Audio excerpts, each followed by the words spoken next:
দেখেন, ডেমোক্রেসি আমাদের দেশে এখনো পর্যন্ত ইনস্টিটিউশনালাইজড হতে পারেনি। ফ্রম 1971 আনটিল টুডে আমরা ডেমোক্রেসিকে ইনস্টিটিউশনালাইজড হতে দেইনি। আমাদের দেশের ইনস্টিটিউশনগুলো ভঙ্গুর। কারণ কি? সেন্ট্রালাইজড পাওয়ার হওয়ার কারণে এক ব্যক্তি দুই ব্যক্তি সব কিছু নিয়ন্ত্রণ করতে চায়। এই যে একটা ইনস্টিটিউশনাল মেকানিজম ক্রিয়েট না হওয়া, election commission, anti corruption commission, Chief Control and Auditor General, Chief Justice and Justices of the High Court and the Supreme Court, they cannot act independently. এবং এটাও দেখবেন, জার্নালিস্ট, বিজনেসম্যান, লয়ার, ডক্টরস আর politically divided.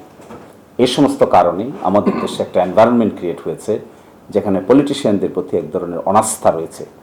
সেই ক্ষেত্রে আমার মনে হয় তার একমাত্র সলিউশন, যদি ডেমোক্রেসিকে ইনস্টিটিউশনালাইজড করা হয়, তাহলে পলিটিশিয়ানরা উইল বি রেসপেক্টেড।